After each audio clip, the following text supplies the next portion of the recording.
Merci Jean-François, on est de retour dans la zone. Compte voir que j'ai le plaisir d'avoir par l'entremise de la ligne téléphonique nul autre que Pierre-Paul Bézile-Lacasse de Lacasse et Associés.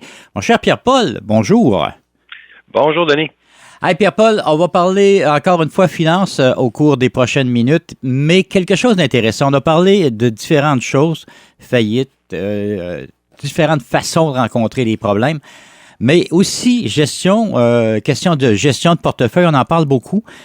Mais une gestion de portefeuille, quand tu es célibataire ou quand tu es en couple, c'est deux mondes qui sont totalement différents, là. Oui, c'est deux mondes qui sont quand même différents. Puis c'est un article de la presse qui m'a fait penser de parler de ça.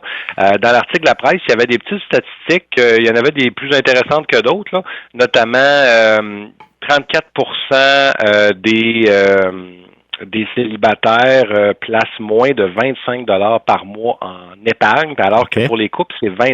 Fait qu'il y a une petite différence, mais déjà, on voit qu'une grosse partie de la population, à peu près le tiers de la population, qui réussit pas à placer au moins 25 $ par mois d'épargne. Donc, on parle de gens qui réussissent pas à épargner, là, carrément. Puis quand on parle aussi d'économie accumulée avec le temps, ben on parle de 29% des célibataires qui ont accumulé moins que 5 000 $ d'économie, puis 19% des couples. Donc là, il y a une différence un peu plus marquée. Donc les couples réussissent un peu plus à économiser. Puis ça m'a fait aller chercher différentes autres. J'ai essayé de voir les différences principales là, qui causent ça. C'est sûr que dans mon bureau, je vois beaucoup de différences entre les célibataires et les couples, mais j'allais voir des chiffres là, réels pour voir sur quoi on s'appuie. Et évidemment, la grosse différence, c'est le coût du loyer. Si on prend là, on compare, exemple, un loyer, une chambre pour un célibataire, là, on parle d'une moyenne de coût là, au Québec là, de presque 2000 $, puis une moyenne pour deux chambres pour chacun des individus, ça revient à 1170. Fait qu'on est quasiment à la moitié du coût. Fait qu'évidemment, quand on a un appartement puis qu'on rajoute une chambre, deux chambres, trois chambres, ben on triple pas le coût à chaque fois. Ouais. Donc le fait d'occuper un plus grand espace avec plus de monde, ben on rentabilise l'espace aussi. Donc, c'est sûr que le plus gros enjeu pour les célibataires, c'est ça, c'est que on peut pas acheter en gros. Fait qu'évidemment, il y a une différence de coût au niveau de la nourriture. On va faire des recettes, ben là, on a besoin de plus d'ingrédients différents. On fait des recettes pour moins de monde que si on est en couple, par exemple. Il y a aussi tout le volet style de vie là, qu'on pense pas souvent, mais les célibataires en général vont faire plus de sorties, vont plus souvent prendre aller au resto ou prendre de la bouffe préfait là, fabriquée, donc qui est des aliments qui sont plus transformés, donc qui coûtent plus cher, et donc tout ce volet-là. Fait qu'il y a vraiment un coût plus élevé je veux dire, au style de vie de célibataire. Puis il y a aussi l'histoire de l'œuf ou la poule. Là. Est-ce que c'est parce qu'on est en couple qu'on économise plus ou on économise plus donc on est en couple? Il y a quand même des traits de personnalité intéressantes. Tu sais, on a déjà parlé dans différentes chroniques, le retard de la gratification, le fameux test de la guimauve. Là. Ben, les gens qui ont tendance à retarder la gratification, c'est des gens qui vont penser un peu plus au futur. Puis quand on pense un peu plus au futur, ben on va penser à un couple à long terme. On va moins être dans dès que ça marche pas, on va lâcher la serviette puis on va aller avec une autre personne. Donc les gens sont un peu plus persévérants. Donc les gens sont en couple plus longtemps. Ils ont des enfants. Quand on a des enfants, ben ça l'amène aussi à se structurer un peu plus, à penser un peu plus au futur. Fait que c'est sûr qu'il n'y a pas juste une question de célibataire puis en couple. Il y a une question que il y a beaucoup de gens qui sont très structurés, qui vont préférer être en couple pour tous les avantages que ça l'amène, la structure, la gestion des enfants et tout ça. C'est sûr que c'est pas des absolus qu'on parle là, mais c'est tous des éléments qui vont jouer sur les finances des gens. Ah, j'aimerais qu'on revienne sur les célibataires. Est-ce qu'on a vu une différence entre un homme célibataire et une femme célibataire? J'ai l'impression qu'il peut y avoir des différences entre les deux qui sont assez marquées. En tout cas, ça me laisse l'impression. Je suis convaincu qu'il y en a. J'ai pas vu de statistiques là-dessus, mais si je me base sur mon expérience dans mon bureau, puis l'expérience, on va dire, des statistiques dans le domaine de l'insolvabilité aussi, là, depuis 20 ans là, qu'on regarde ça. Évidemment que les gens qui ont plus de difficultés financières, ben ce sont les hommes. Il y a toutes sortes de raisons pour ça, mais c'est sûr que en général, quand on regarde les traits de personnalité, ben les hommes sont plus je vais dire plus je vais dire agressif là, okay. Aventurieux, on peut dire ça. Au niveau financier, moins économe, plus dans le plaisir instantané. Les femmes en général vont planifier un peu plus. Et là, c'est des grosses généralités. Là, c'est clairement pas vrai pour tout le monde, mais les femmes souvent vont être plus planifiées d'avance, vont penser plus au futur. Il y a des questions biologiques là-dedans. Là. Il y a des questions de comment on est fait et il y a des différences, évidemment, et ça amène qu'il y a un peu plus de difficultés financières chez les hommes. Il y a aussi le fait que quand un homme qui dérape ou une femme qui dérape ne dérape pas de la même façon.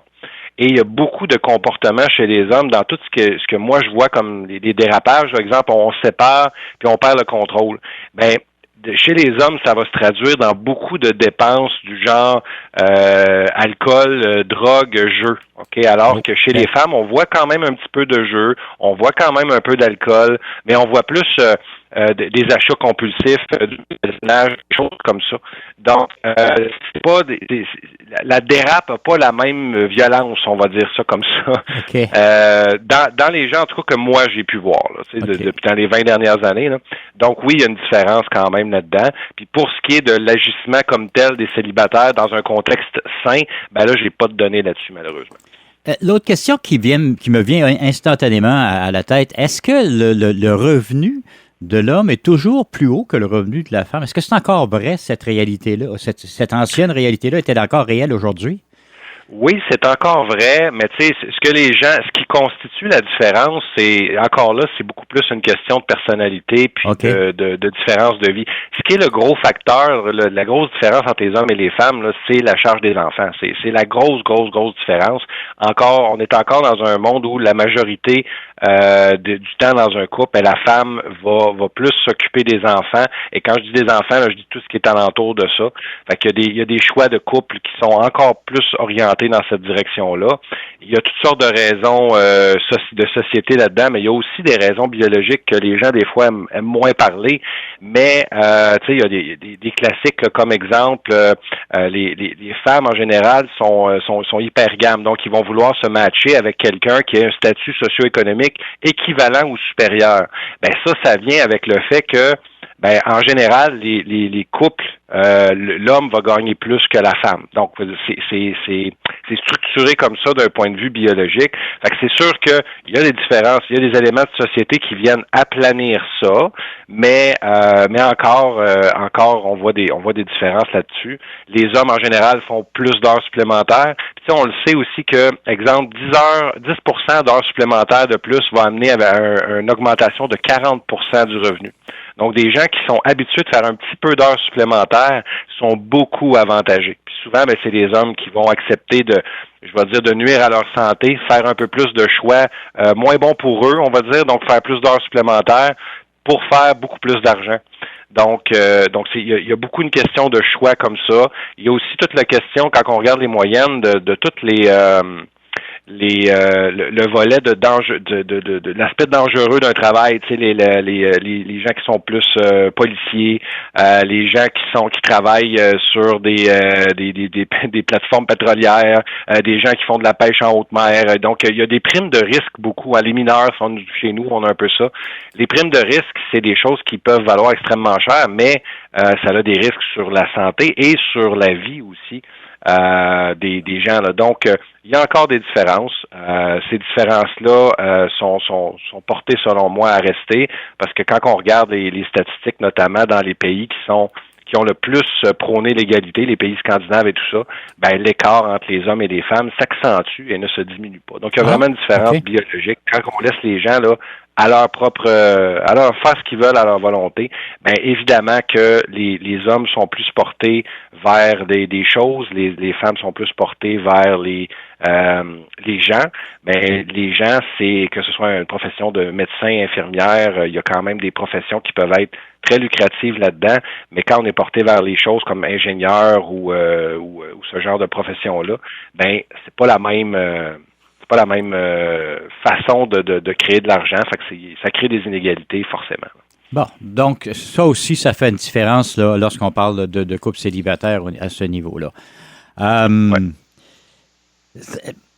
Puis, je pense que c'est important de le dire. Là, on parle de couples célibataires, mais à travers ça, on parle aussi des couples divorcés qui se sont séparés en cours de route. Là. Ça aussi, là, c'est une autre réalité importante. On en a parlé un tout petit peu tout à l'heure avec les enfants, mais souvent, l'homme part, puis lui, il n'a pas les enfants, ou pas tout le temps.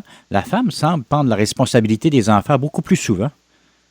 Ouais, ben je sais pas encore là les statistiques là-dessus. Moi, dans mon bureau, dans les gens que je vois, il y a quand même une tendance j'ai beaucoup, la majorité de mes clients sont en garde partagée, je dirais, là. Donc ça, c'est de plus en plus valorisé de garder les deux parents dans le portrait. Mais évidemment que quand il y a un choix puis que les enfants restent avec un des deux parents, ben c'est effectivement souvent avec la mère. Fait que oui, ça peut créer ça crée des différences. Puis là, ben évidemment, on rentre dans tout le jeu de des pensions alimentaires et tout ça, des allocations familiales. Exactement, oui. Ça, honnêtement, on voit, moi personnellement, je vois des aberrances des deux côtés. Là. Des fois, la pension alimentaire est nettement trop élevée pour la situation, puis des fois, elle est nettement trop basse. Donc, il y a des inégalités des deux côtés. Ça reste du judiciaire hein, souvent, puis il y a des guerres là-dedans. Il y a de la médiation évidemment, là, mais il y a des guerres aussi là-dedans qui se passent, puis il y a toutes sortes d'enjeux. Fait que ça, un avocat matrimonial serait mieux placé que moi pour parler de ce bout-là. Ouais. Mais évidemment que il y a toutes sortes d'enjeux reliés à ça. Puis peut-être un autre point sur la gestion financière. Il y a un des points qui est amené aussi là dans l'article, qui parle que les gens qui ont des conseillers financiers s'en tirent mieux. Tu sais, quand on parle de conseillers financiers, là, on parle de planificateurs financiers, de gens qui vont nous aider avec les placements. Là.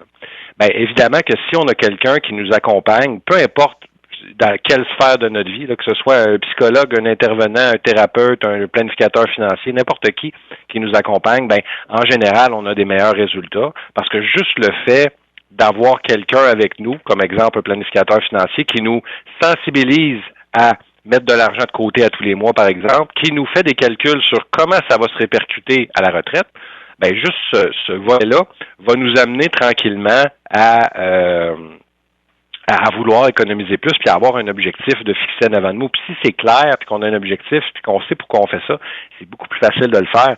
Si on n'a pas de plan, ben c'est plus dur de dire tiens, je vais mettre de l'argent de côté dans un but inconnu. Là, tu sais. Donc c'est important de faire cette planification-là aussi. À quelque part, ça prend des motivations, autrement dit. Oui, il faut avoir des motivations, puis on a déjà parlé de ça aussi, hein, les fixations d'objectifs à court, moyen, long terme, ça prend les trois, puis ça prend des objectifs qui sont suffisamment stimulants pour nous amener vers l'avant. Il y a des gens que la planification de la retraite va être amplement suffisante pour stimuler, mais il y a beaucoup de gens que c'est vraiment pas assez. Fait que là, il faut avoir des projets, faut être capable de s'imaginer vers quoi on s'en va avec cet argent-là. Et là, ben on peut créer de la richesse avec le temps. Et évidemment qu'on le sait, là, les gens qui sont capables de retarder la gratification, mettre de l'argent de côté pour le futur, ben c'est les gens qui s'en sortent le mieux dans leurs finances, dans leurs relations, dans leur carrière. Donc, il y a vraiment un avantage à développer ces caractéristiques-là. Ah, c'est réflexe, ça, c'est important. Pierre-Paul, c'est déjà tout le temps qu'on a. On donne les coordonnées pour vous rejoindre, mon cher. Oui, les gens peuvent nous joindre au 1844-LACASSE, peuvent nous écrire à info@lacassesyndic.com ou peuvent aller sur notre site Internet ou notre Facebook, notre LinkedIn, LACASSE et Associés. Génial. Pierre-Paul, encore une fois, merci beaucoup d'avoir pris le temps de venir jaser avec nous. On se donne rendez-vous la semaine prochaine. Oui, c'est bon.